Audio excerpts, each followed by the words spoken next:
जहां Latin America से लेकर मिडल ईस्ट तक तनाव की लपटें एक दूसरे से जुड़ती दिखाई दे रही हैं।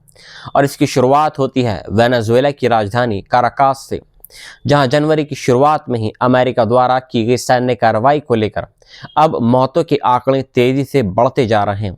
वेनेजुएला के रक्षा मंत्री व्लादिमीर पाद्रिनो लोपेज ने खुलासा किया कि अमेरिकी हमले और उसके बाद राष्ट्रपति निकोलस मादुरो के अपहरण के दौरान कुल 83 लोगों की मौत हो चुकी है, जिनमें 47 वेनेजुएलाई सैनिक शामिल हैं और इनमें से 9 महिलाएं थी जो देश की सेना में सक्रिय सेवा दे रही थी।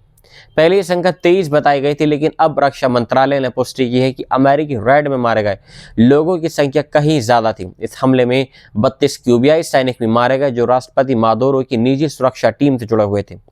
रक्षा मंत्री ने शहीद सैनिकों को श्रद्धांजलि देते हुए कहा कि वेनेजुएला की बोलिवियन नेशनल आर्म्ड फोर्सेस ने विदेशी आक्रमण के सामने अपने प्राण न्यौछावर कर दिए और इतिहास में अपना नाम दर्ज करा दिया। सरकार ने यह भी ऐलान किया कि मारे गए सैनिकों की याद में एक राष्ट्रीय स्मारक बनाया जाएगा। इसी बीच क्यूबा में भारी आक्रोश देखने को मिला, जहां 32 क्यूबियाई सैनिकों के पार्थिव अवशेष हवाना लाए गए और हजारों लोग सड़कों पर उतारे गए। क्यूबा के राष्ट्रपति निगेल डियाज कनेल अमेरिका पर तीखा हमला बोलते हुए कहा कि वाशिंगटन ने बर्बरता और नव फासीवाद के एक नए दौर का दरवाजा खोल दिया है और क्यूबा किसी भी दबाव में राजनीतिक समझौता नहीं करेगा। क्यूबा की राजधानी में अमेरिकी दूतावास के बाहर विशाल प्रदर्शन हुए, जहां प्रदर्शनकारियों ने व्हाइट हाउस को सम्राट कहकर संबोधित किया और कहा कि विचार हथियारों से ज्यादा ताकतवर होते हैं। इस बीच अमेरिका की तरफ से अब तक वेनेजुएला हमले पर कोई पछतावा नहीं जताया गया है, बल्कि उल्टा अमेरिकी खुफिया एजेंसी CIA के प्रमुख जॉन रैडक्लिफ की काराकास यात्रा की खबरें सामने आई हैं, जहां अंतरिम राष्ट्रपति डेल्सी रोड्रिगेज को मुलाकात में आर्थिक सहयोग और सुरक्षा शर्तों पर चर्चा की गई। एसोसिएटेड प्रेस के मुताबिक अमेरिका ने साफ चेतावनी दे दी है कि वेनेजुएला की धरती पर अब किसी भी अमेरिकी दुश्मन को पनाह नहीं दी जा सकती, चाहे वह ड्रग कार्टेल हो या विदेशी सैन्य ताकतें। इसी घटनाक्रम के बीच अमेरिका के राष्ट्रपति डोनाल्ड ट्रंप ने क्यूबा को खुली धमकी देते हुए कहा कि अगर समय रहते समझौता नहीं हुआ तो हालात और बिगड़ सकते हैं। ट्रंप ने यह भी दावा किया कि अब क्यूबा वेनेजुएला के तेल निर्भर नहीं रह पाएगा, वे संसाधन अमेरिका के नियंत्रण में आ चुके हैं। एक्सपर्ट्स का कहना है कि अगर क्यूबा को वेनेजुएला से तेल की सप्लाई बंद हुई तो पहले से आर्थिक संकट और बिजली कटौती झेल रहे देश में हालात विस्फोटक हो सकते हैं। इसी तनाव का असर अब पूरे क्षेत्र की हवाई सुरक्षा पर भी पड़ता दिख रहा है। अमेरिका की फेडरल एविएशन एडमिनिस्ट्रेशन यानी FAA ने कहा कि क्षेत्र में सैन्य गतिविधियों के कारण आसमान में खतरनाक हालात बन सकते हैं। ये चेतावनी 60 दिनों तक लागू रहेगी। पिछले महीने एक जेट ब्लू विमान को वेनेजुएला के तट के पास अमेरिकी वायुसेना के टैंकर विमान से टकराने से बचने के लिए अचानक रास्ता बदलना पड़ा था, क्योंकि सैन्य विमान का ट्रांसपोंडर बंद था। वेनेजुएला पर हमले के बाद कैरेबियन क्षेत्र में सैकड़ों उड़ानें रद्द करनी पड़ी थी, जिससे नागरिक उड्डयन पर भी गहरा असर पड़ा था। इस पूरे घटनाक्रम के बीच अमेरिका ने मैक्सिको और कोलंबिया के ड्रग कार्टेल्स के खिलाफ भी सैन्य कार्रवाई के संकेत दिए हैं, जिस पर मैक्सिको के राष्ट्रपति क्लाउडिया शैनबॉम ने साफ कहा है कि मैक्सिको में अमेरिकी दखल की कोई ज़रूरत नहीं है। हालांकि उन्होंने ये भी दावा किया कि ड्रग तस्करी और हिंसा पर नियंत्रण के लिए मैक्सिको के प्रयासों के सकारात्मक नतीजे सामने आ रहे हैं। उन्होंने अमेरिका से हथियारों की तस्करी रोकने और ड्रग उपभोग को सार्वजनिक स्वास्थ्य संकट की तरह देखने की अपील की। उधर मध्य पूर्व में भी हालात शांत नहीं हैं।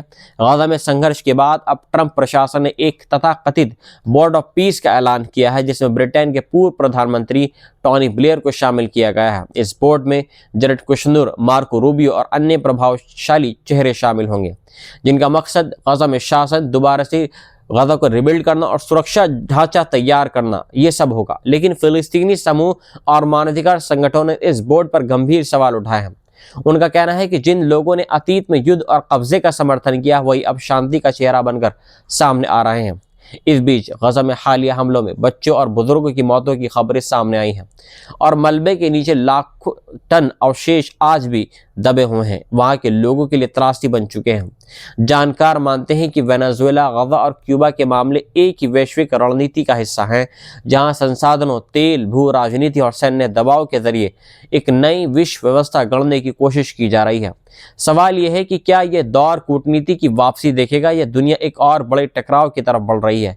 क्योंकि जब हवाई रास्तों पर चेतावनियां हो, सड़कों पर अंतिम संस्कार हो और राजधानियों में युद्ध बोर्ड बनाए जा रहे हों, तब यह साफ संकेत होता है कि दुनिया अभी शांति से बहुत दूर खड़ी है। जहां लैटिन अमेरिका से लेकर मिडिल ईस्ट तक तनाव की लपटें एक दूसरे से जुड़ती दिखाई दे रही हैं, और इसकी शुरुआत होती है वेनेजुएला की राजधानी काराकास से, जहां जनवरी की शुरुआत में ही अमेरिका द्वारा की गई सैन्य कार्रवाई को लेकर अब मौतों के आंकड़े तेजी से बढ़ते जा रहे हैं।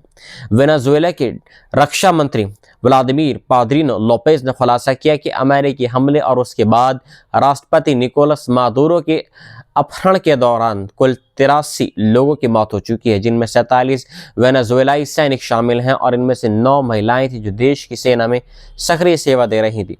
पहले ये संख्या 23 बताई गई थी, लेकिन अब रक्षा मंत्रालय ने पुष्टि की है कि अमेरिकी रेड में मारे गए लोगों की संख्या कहीं ज्यादा थी। इस हमले में 32 क्यूबियाई सैनिक भी मारे गए जो राष्ट्रपति मादुरो की निजी सुरक्षा टीम से जुड़े हुए थे। रक्षा मंत्री ने शहीद सैनिकों को श्रद्धांजलि देते हुए कहा कि वेनेजुएला की बोलिवियन नेशनल आर्म्ड फोर्सेस ने विदेशी आक्रमण के सामने अपने प्राण न्यौछावर कर दिए और इतिहास में अपना नाम दर्ज करा दिया। सरकार ने यह भी ऐलान किया कि मारे गए सैनिकों की याद में एक राष्ट्रीय स्मारक बनाया जाएगा।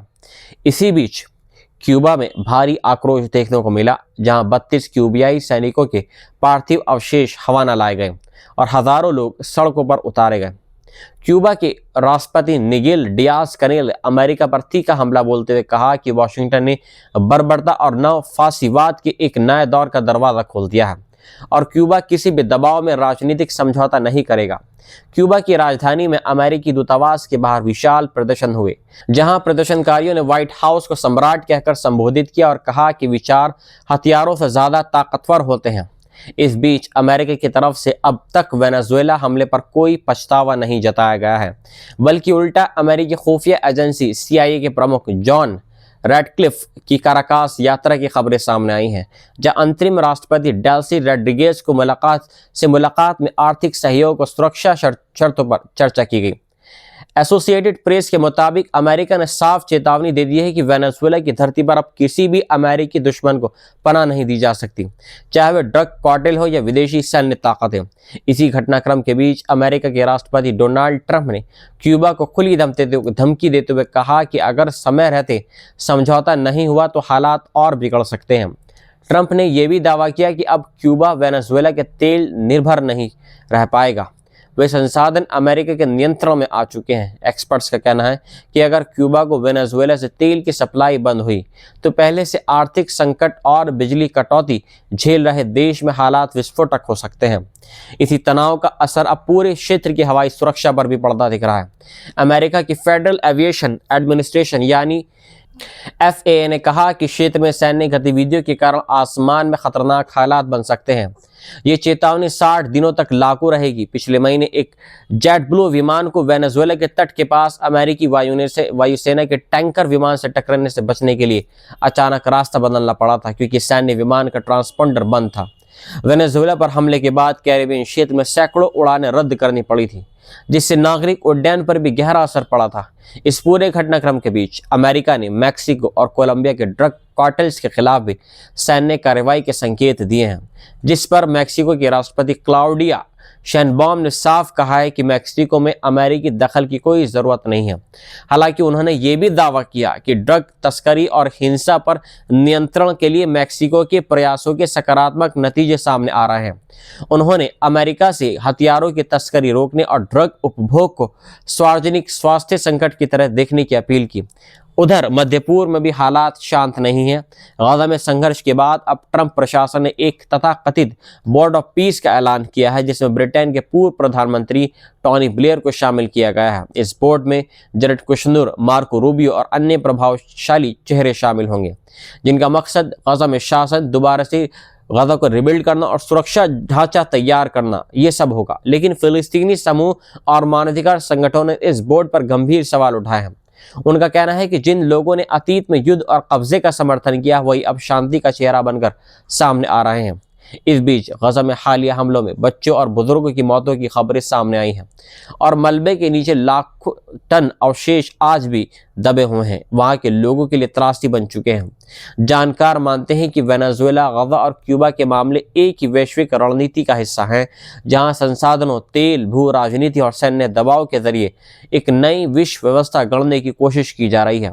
सवाल यह है कि क्या यह दौर कूटनीति की वापसी देखेगा या दुनिया एक और बड़े टकराव की तरफ बढ़ रही है?